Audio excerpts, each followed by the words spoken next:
Okay, let's dive into this.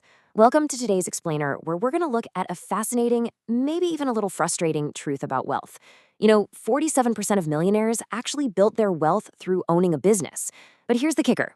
We're not talking about flashy tech startups or glamorous influencer brands here. No way. We're talking about boring, absolutely dull, repeatable services that just quietly compound cash flow month after month, while everyone else is out there exhausting themselves chasing the next big thing. So today, we're breaking down exactly how these quote-unquote dull businesses make real wealth. To put that into perspective, look at this number, 90%. When you break down the businesses with the highest success rates, things like laundromats, self-storage facilities, and vending machine routes, they sit right up there in that 90% range. Just think about that for a second. Most hyped-up tech startups end up in a massive graveyard within their first few years, but these totally mundane, everyday services, they just keep quietly humming along, literally printing money. It's a crazy contrast, right? On one side, you've got the absolute chaos of trendy side hustles. You know the ones. Crypto crashes that turn your hard-earned $1,500 into $400 overnight. Or those super complicated drop shipping stores where you're working crazy hours just to squeeze out a measly $97 profit. But on the flip side, the boring services. The quiet, super reliable hum of washing machines and weekly snack refills. There are no crazy marketing funnels here. No sudden algorithm changes that wipe out your revenue. Just pure, predictable, everyday need. So to really see how this works in the real world, I want to introduce you to Harry. Harry's 32, an operations coordinator at a logistics company, bringing home exactly $3,419 a month after taxes. Pretty normal, right? His net worth was basically his paid-off hatchback and maybe $800 in savings. And, like a lot of us, he had tried the exciting stuff. Actually, he literally had 3 boxes of unsold hoodies from a failed clothing brand just sitting in his hallway. He was chasing clever angles and getting absolutely nowhere. But then, everything shifted for Harry. He's on a late bus ride home, scrolling on his phone, and he stumbles onto a summary of that famous book, The Millionaire Next Door. The authors pointed out something wild. Most actual millionaires run what they literally call dull, normal businesses. Think small factories, repair companies, basic local services people just use over and over again. Honestly, at first, Harry felt kind of insulted by how simple it sounded. But then he thought, well, why not? He decided to treat this idea, be the boring owner of a necessary service and let time do the rest, as a literal experiment on his own life. Which leads us to boring bet number 1, the laundromat. To buy an aging 1999-era laundromat, Harry actually sold his car, scraped together a $27,000 down payment, and convinced the owner to finance the rest for a total price of $198,000. Now, what's absolutely crucial to notice here is the complete lack of a viral funnel or explosive overnight success. After rent, soap, and his loan payments, his first month netted just $1,300. It's barely a side hustle income. But stick with me. By month 6, he added card readers, bumped prices by just 23 cents a wash, and introduced a family pass. Suddenly, his net cash flow jumped to $2,189. No trend, no algorithm, just machine spinning. Next up is boring bet number 2, vending routes. Harry noticed his captive laundromat customers were getting hungry while they waited, so he bought a used vending machine from a retiring operator for a little over $2,300 and stuck it right by the front door. Look, vending is painfully boring. You drive around, you refill snacks, you collect small bills. But by month 12, after scaling up and adding machines to a local warehouse and a gym, that boring route was pulling in over $2,400 a month. You can see how these income streams start to stack up.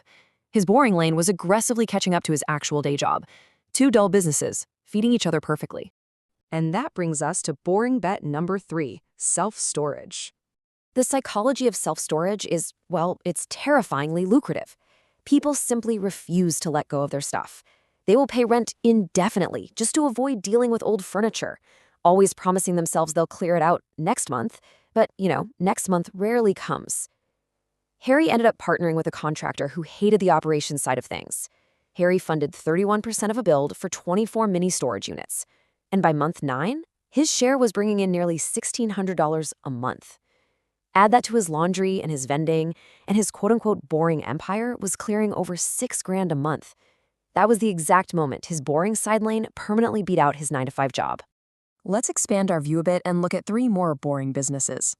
Harry's story is really just one flavor of a much larger phenomenon built on unglamorous leverage.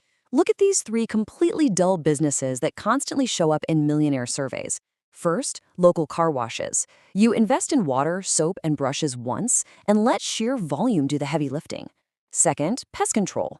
Imagine a simple route of 82 homes paying $59 a month. That's nearly $5 grand a month from just one truck and some bug spray. And third, property management. You're just the bridge between everyday landlords and tenants. 50 doors at a $91 monthly fee is over $4,500 in gross fees. It's all about the unglamorous leverage of soap, bug spray, and rent collection. But how do you pick a winner? That brings us to this secret weapon: 3 success filters. So the crucial point is, it's not just about picking a random boring business out of a hat. All of these quiet wealth builders use the exact same filters to separate chaotic side hustles from guaranteed cash flow. Filter 1. Customers pay at least monthly without needing to be chased. Clothes get dirty, bugs come back, tenants stay. It's habitual. Filter 2. The decision is low drama. I mean, nobody calls a family meeting over a $12 car wash or a $1.79 soda, right? The price just slides right under the emotional radar. And filter 3.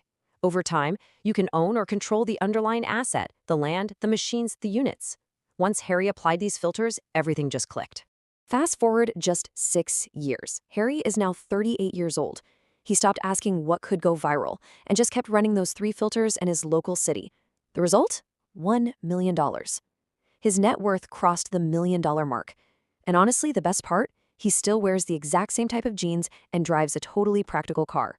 There was no single explosive year, no crazy lottery ticket moment. Just slow, steady, relentless compounding. And this brilliantly illustrates exactly where that $1 million is parked. The laundromat loan is almost totally paid down, which puts that business valuation at around $341,000. His share of the storage facility is worth $27,000. The vending route could fetch about $89,000. The rest? It's retained earnings plowed straight into index funds and a simple home. It proves that $1 million doesn't have to mean a massive tech buyout. It can literally just be assets people barely even notice when they drive by. So how do we apply this? Well, start small. Spend just one quiet afternoon this week looking for neglected local businesses. Seriously, close the online dropshipping tabs and look at physical services with years of history. Pick just one boring category that fits your city. Maybe it's laundromats if you're in a dense rental area, or pest control out in the suburbs. Search the local sale listings and simply run Harry's 3 filters on the asking prices. It's time to move from passively learning about this stuff to taking a tiny, concrete action. Ultimately, this all comes down to one final challenge for you. You have to accept that boring is a filter for you as much as it is for the business. Can you stomach the repetition? Can you handle walking past your own machines week after week, adjusting small things, checking simple dashboards, and completely refusing to chase the next shiny, hyped-up trend? Because if you can drop your ego and embrace the mundane, you might just build something extraordinary. So, are you ready to stop chasing the hype and finally embrace the boring?